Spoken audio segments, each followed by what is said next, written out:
Step into the Hello Mama series, a bold, beautiful, and soul-stirring experience designed to affirm, empower, and uplift the hearts of overwhelmed moms everywhere. Hosted by a compassionate male voice, this series cuts through the clamor to offer real conversations, raw encouragement, and refreshing perspectives from a space often absent in motherhood: male support. Each episode is an embrace in audio form. It's part pep talk, part honest dialogue, diving into the unspoken struggles, hidden strengths, and revered significance of being a mom. Whether you're running on fumes or finding your fire again, Hello Mama meets you where you are with a simple yet powerful message. You matter. You are seen, and you are not in this alone. Because healing happens when someone simply says, "Hello Mama, I see you."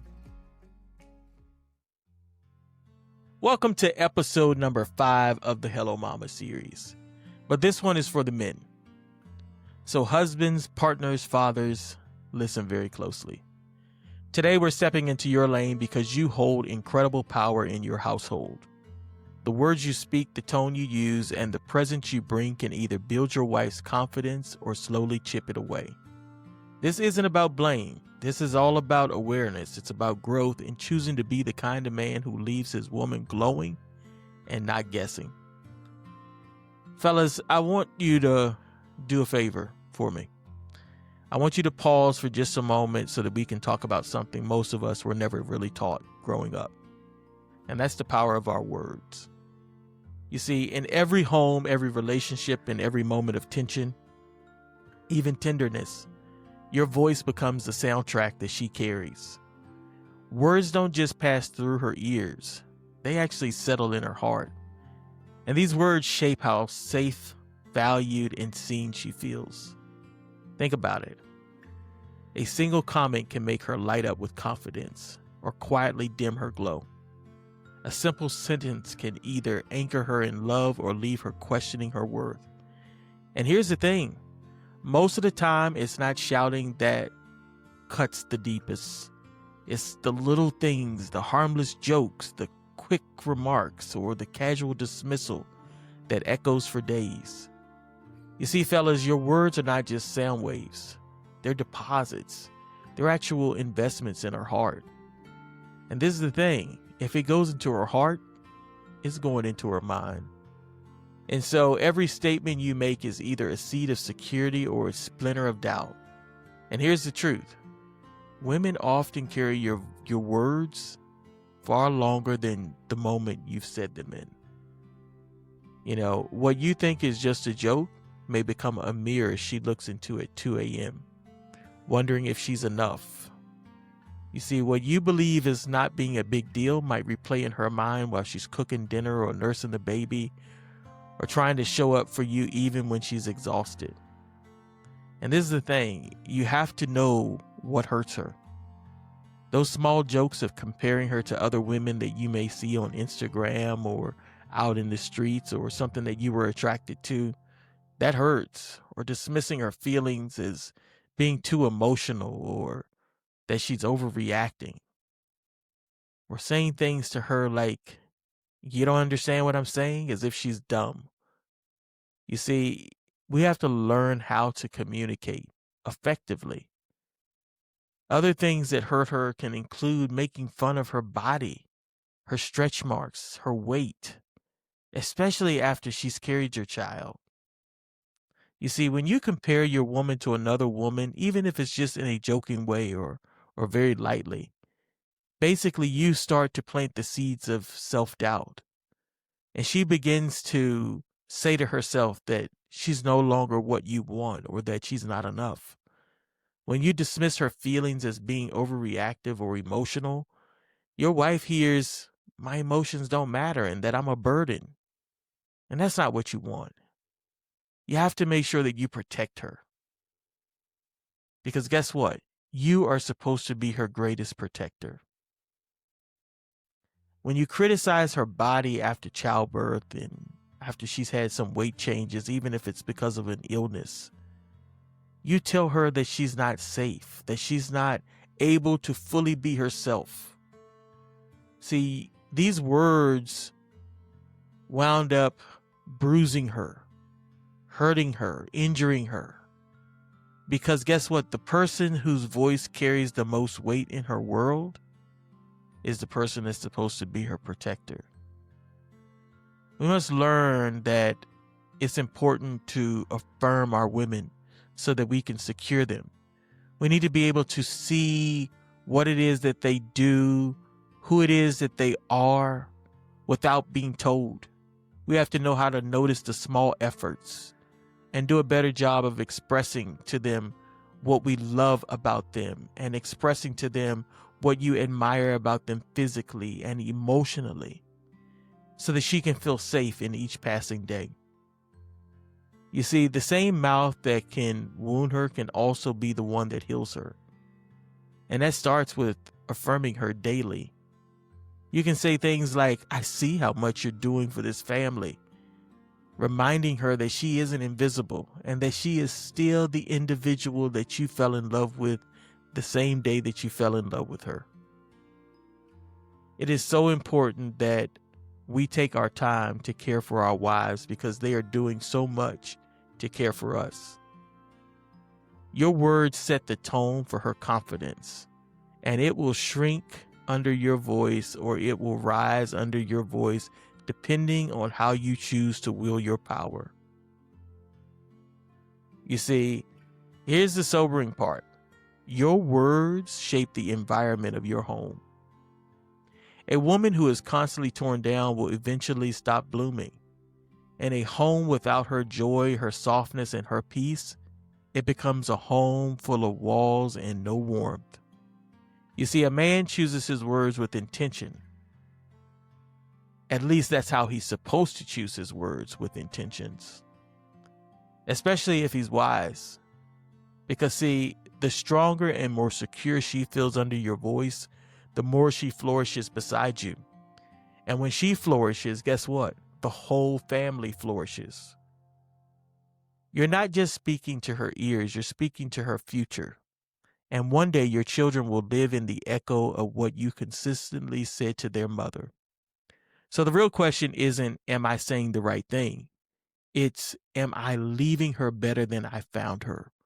Or am I slowly eroding what I claimed I loved?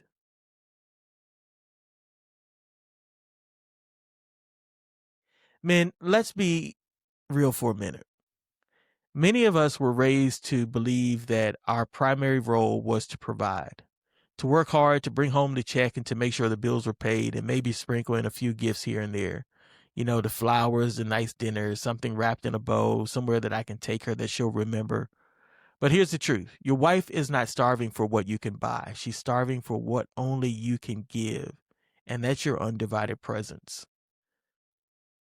Presence, not presents. A bouquet may last a week, but your presence, that lingers. She remembers those moments. A pair of shoes can make her smile, but your focused attention can make her glow from the inside out.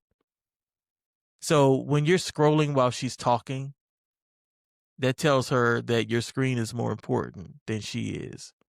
Or when you're always too tired after you've spent all your time at work giving all of your attention to everybody else, basically she feels that she's getting the leftovers. Or even when you dismiss her achievements because they don't earn income, basically you're telling her that she doesn't bring value to the table. You see, these moments hurt, and because they whisper a lie into her spirit, your presence don't even matter when you're around. Your paycheck doesn't matter.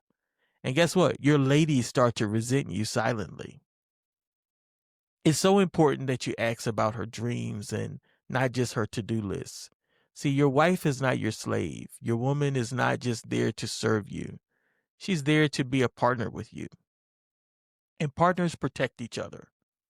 So that requires us to do some things that we wouldn't normally do, right? Like helping with bedtime routines and not just checking in or walking past the bedroom as she's fighting the toddler to get in bed. It's about showing partnership, stepping in and showing her, guess what? You know what, honey, I have this. I have your back. I'll help you out because this is helping us out. Or taking time to know her needs and understanding what her desires are, especially when she's grown to that place of silence. See, because presence says that you're worth my time and I'm worth yours, and that I'm willing to sacrifice so that you might be able to gain. What are you doing right now to help your wife to gain the security that she needs in this marriage? See, this matters because financial provisions is honorable, but it was never meant to replace the emotional provision that God wanted us to give our women. See, a woman who is showered with gifts but starved of connection will begin to question her place in your heart. Your presence fills the invisible spaces that money could never touch. The insecurities that she hides and the victories that she want to share with you, the quiet moments where she just needs to know that, guess what? I'm not alone in this. Because here's the truth. When you give presence, the presence mean more. When you give only presence and your presence isn't there, that means less. You see, men, one of the most sacred roles you can carry in a relationship is not just to love her body or provide for her, it's to guard her spirit. Life is already loud with demands pulling at her. I mean, clearly she's trying to bounce back after childbirth. She's trying to be patient in the midst of chaos with our children. She's trying to also be intimate and attractive for you so that you can want her physically. She wakes up to a list of expectations that often feel impossible, and the one place that she finds refuge, or at least she desires to find refuge, is in her man. So teasing her in front of others and even family members or kids may be extremely hurtful. It may be very harmful to your relationship because you're supposed to be the one that's protecting her. Think about it. You know, it hurts when her spirit is left unguarded. You know, when you withhold that affection and you punish her by not showing her love or being there for her, that tells her that your love is conditional. And if we are expected to love her as Christ loved the church, we're supposed to have unconditional love towards her. You see, letting other people's opinion shape how you treat her, that breaks the sacred trust that you committed to the day that you said, I do. These things hurt because they chip away at her spirit and not just at her mood. Let's talk about how to guard and build her spirit. One of the most paramount ways is, of course, prayer. Covering her in prayer and encouragement is more powerful than any lecture. It says, I'm not just with you, I'm for you. Fellas, you're not married to your child, so stop lecturing them as if you're their father.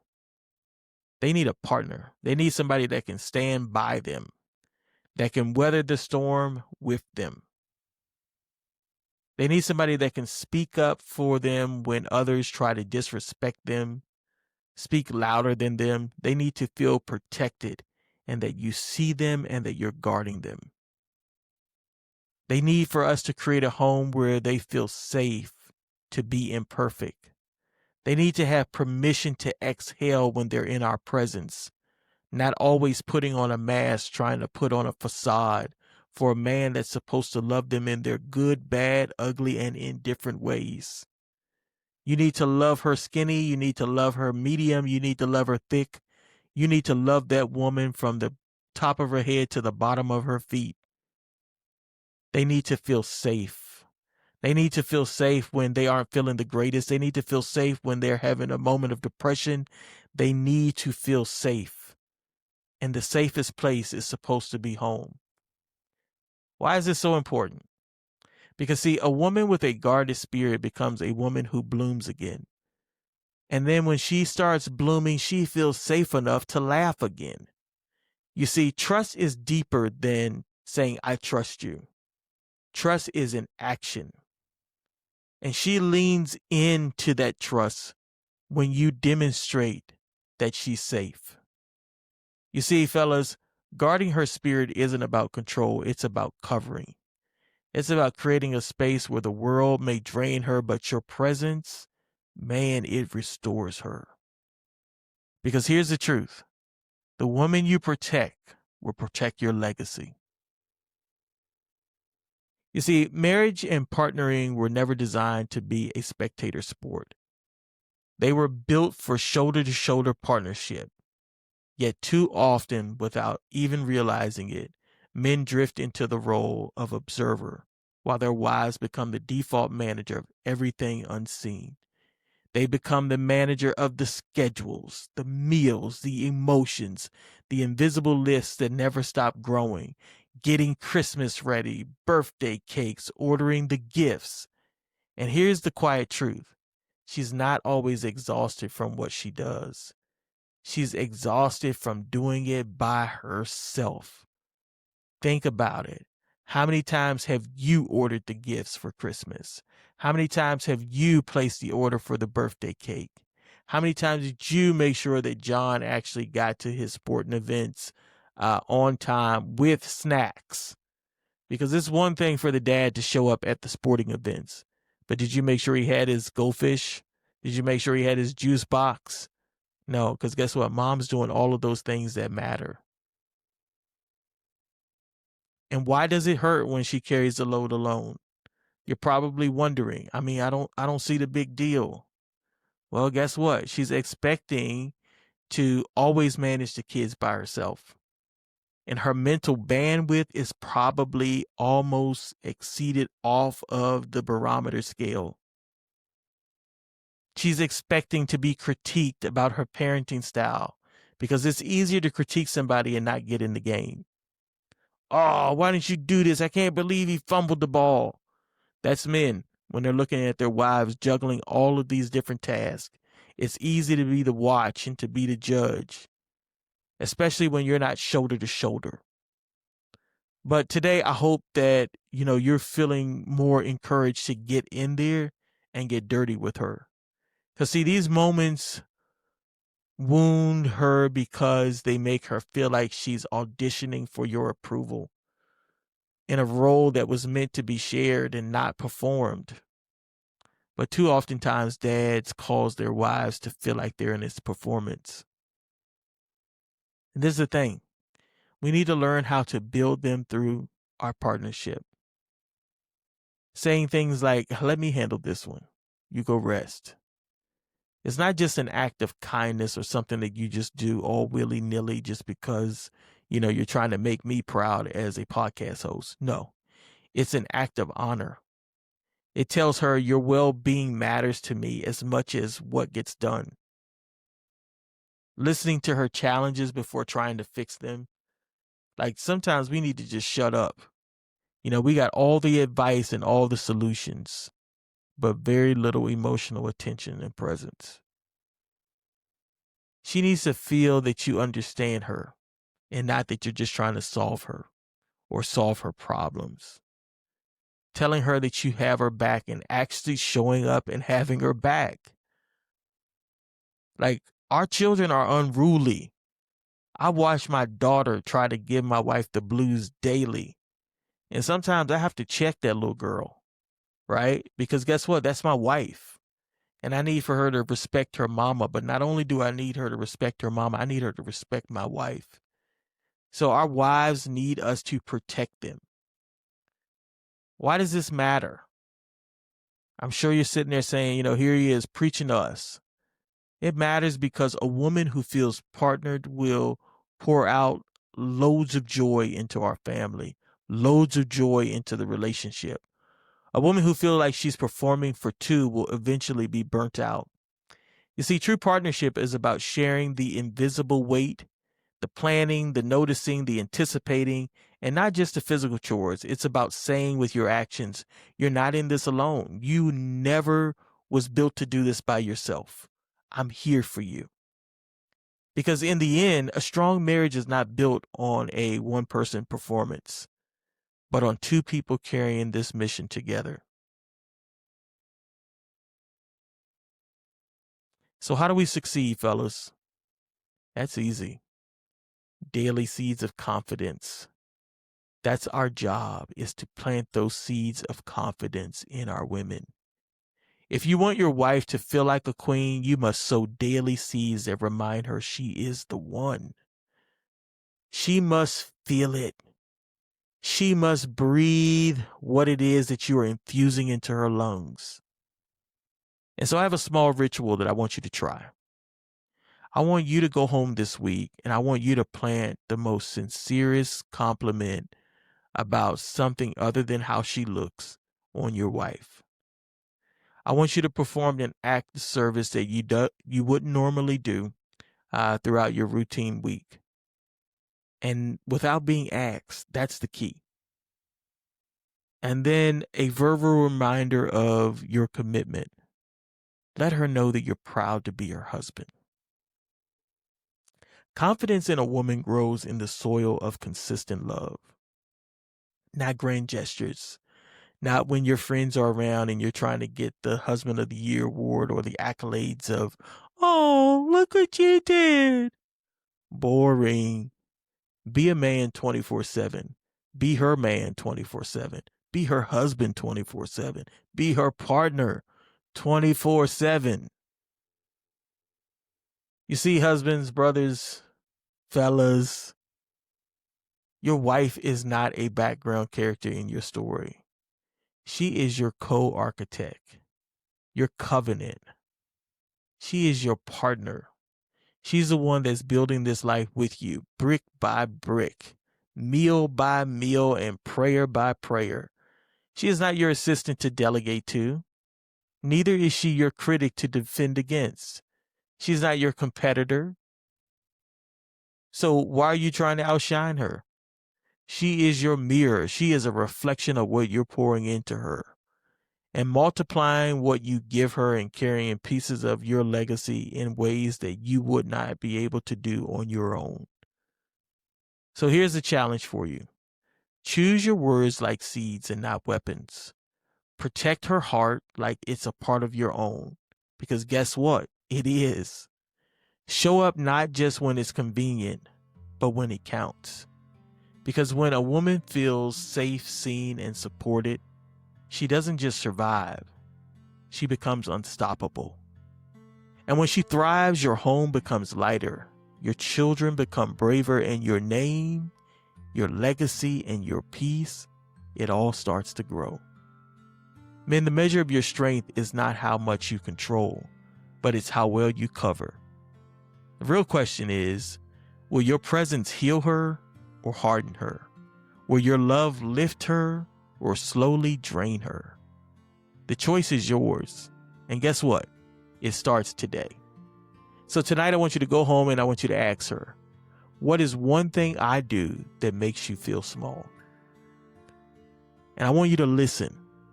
Don't react. Don't yell at her. Don't put her down. Give her a safe space to be honest. And get your ego out of the way. The second question I want you to ask, what is one thing I do that makes you feel safe and seen? And then just listen.